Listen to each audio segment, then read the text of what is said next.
Magandang araw.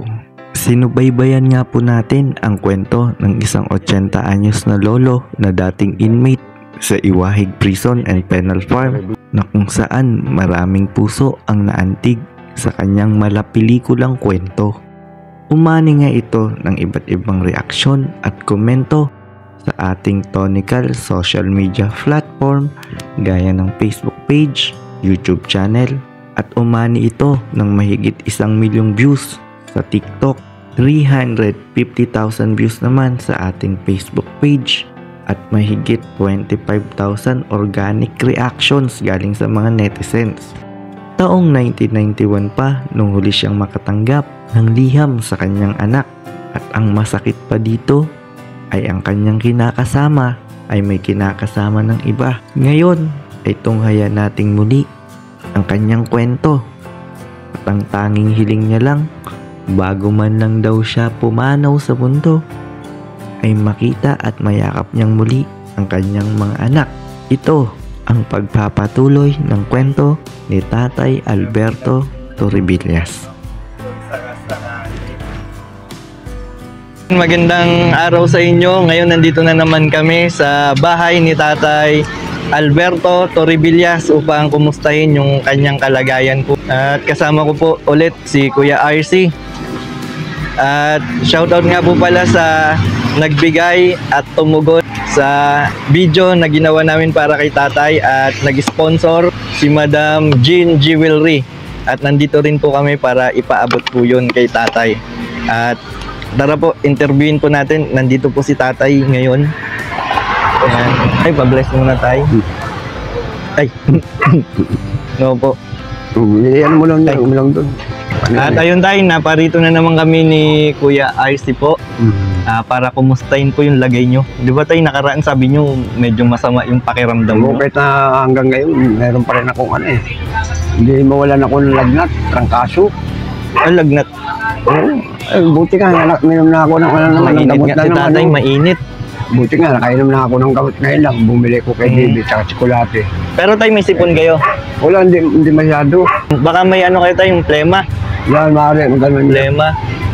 Ayun. Inom lang kayo tayo ng tawa-tawa. Ayun nga, medyo masama po yung pakiramdam ni Tatay sa ngayon. Ayun nga, inala ko, baka kung ano sakit nito eh. Kaya, hintay lang ako ng magpapacheck up ako dito sa may Palawan ng Sa Provincial Hospital, opo. Provincial Hospital. Salamat. Kasi meron naman akong card sa PNP. Opo. Madali naman ako makaandal, meron na akong card. Kaya lang, oo. Kasi lang, pag hindi pa siya tumigil, at saka ikalawa, lumakad lang ako hanggang dito. Hinihingal na po kayo? Ako. Nako. Baka ang alam ko dyan, Tay, pag hinihingal kayo, kahit malapit lang yung nilalakad nyo, ang alam ko sa sa baga. Parang ganun. Kasi naramdaman niya ng tatay dati.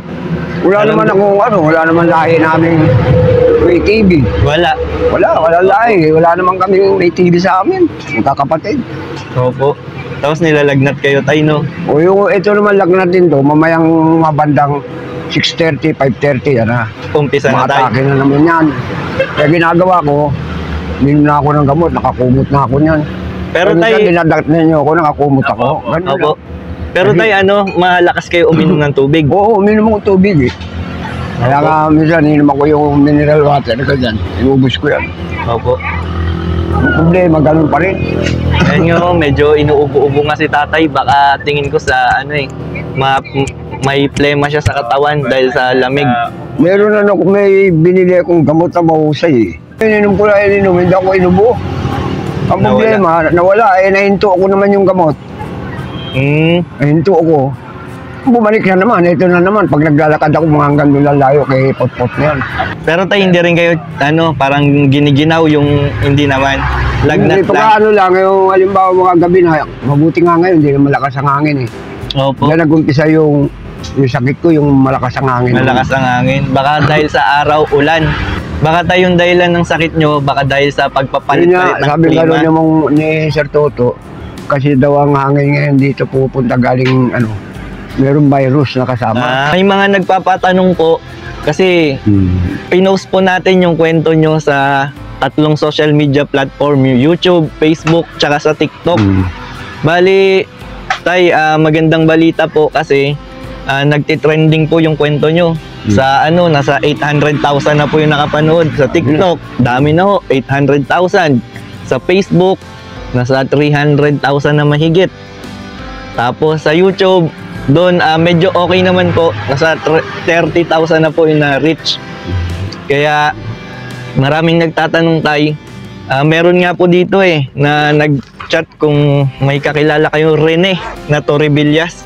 Wala kasi ang Torribillas, bihira yan yung tignido namin. Opo. Ang marami lang yan sa Cebu. Meron naman, tay. Pandayan. Opo. Meron naman, tay, mamaya, after nito, papakita ko sa inyo, may Evangeline Torribillas naman. Yun. Evangeline Torribillas, tapos may apelyido na siyang bago siguro dahil sa asawa niya. Taga Cebu. Opo. Aklano naman yun. Aklano sila.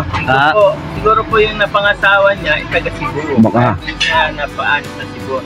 Meron din po kaming na Alvin Torribillas. Pero bata pa. Siguro nasa 20 anyos. Wala. Siguro tayong Evangeline Torribillas, siguro tingin ko mga nasa 60 na rin tayo. Hindi yan, pwede yan. Yan na. Basta may edad na may edad na yan. Ilang taon kayo nagkaanak, tay? Malaman kung 1973, 74 yung panganay ko. Opo. Kung 1974. Matagal lang hindi nasundan kasi. Takot lang yung nanay ko na masundan kasi wala naman ako hanap buhay. Opo. Isang kahit isang tuka, ay mag-aanak ka pa. Hindi kawawa naman. Kaya ginawa namin mag-asawa. Nagpigil kami. Kaya nagmaniho ako, lingguhan na ako umuwi sa bahay. Opo. Pero hindi pa rin napigil. Pagdating yung mga 3 taon, 4 na taon, nabuntisan na naman. May agwat. May agwat. Hindi yung pagkanganak, anak na naman. Hindi. Sa dami ng nakapanood ng video nyo, ang daming nagko-comment. Ang daming Torribillas na alos lahat nagtutulungan sila mahanap yung pamilya niya tayo ngayon Kung talagang tiga Maynila sila maano na. Madali lang makita yun. Doon sa kapitbahayan sila. Kapitbahayan? Sa Malabon. Opo. Pag umagat ka ng Libis, Caloocan ng City Hall ng Caloocan City. Opo. Dito lang sila sa baba. Kaya madaling malaman, Kapitbahayan, Malabon. Kung hindi man ginamit ang pilido ko ng anak kong babae, ang gagamitin doon yung ambay. Opo. Sa nanay niya. Ano pong apelido ng nanay, tay? Ano yun Merna. Merna Ambay. Mirna Ambay. Oo, yung nanay nila. Ayan, dyan po sa Kapitbahayan, Malabon, baka po may nakakakilala pa dati pa kay Mirna Ambay. Yun po yung dating kinakasama po ni tatay, no? Sa mga nakakakilala po, pwede po kayong mag-comment agad dyan. Pag narinig nyo po yung pangalang Mirna Ambay, yan po yung dating kinakasama ni tatay at baka sakali po nandun po yung kanyang mga anak. At sakaling magkita na po sila. Yung mga kamag-anak nyo po na binanggit na karaan, yung mga Castillo, ano nga po ulit? Isang buko yun. Opo, ano nga po ulit pangalan nila? Yung dito sila sa Area D. Area D sa Area D, Camarin, Caloocan City. Ayun, opo. Area D, Camarin, Caloocan City. Opo. Ngayon, doon sa Area D, lahat ng nakatira doon sa may pababang pag-anon, halos karamihan pinsan buko yan. Opo. O pinsan makalawa, gano'n tawag. Unang-una yan, si Castillo. Dani Castillo. Ayun, Virgilio Castillo. Virgilio Castillo. Alicia Castillo. Yan lang mga natanda ko dyan sa mga kamag-anak ko. And ayun, kung may mga nakatira daw po dyan sa Camarin, Caloocan, sa Area D, na sila Dani Castillo, Alicia Castillo, at si Virgilio Castillo. Ayan po, ipagbigay alam nyo po rin agad dito po sa ating comment section. Yan po ay mga pinsang buo po ni Tatay Alberto Torribillas. At binibigay po namin yung detail na to para po mas madali po yung pag-agilap sa kanyang mga anak po, no? Hindi ko na kasi matanda yung mga tagal ng panahon. Opo. lugar na yun. Kumusta tayo? Tay, pakiramdam nyo na Medyo- dito kayo? Hindi naman. Yun lang, medyo mainit-init. Medyo yung mainit, ano. medyo mainit lang. Hindi naman talaga as in Minum ko mainit. na, minum kasi akong gamot na eh. Mm. At ayun po, Sabi naman, opo, may nararamdaman po si tatay at kailangan niya po siguro ng ng pahinga.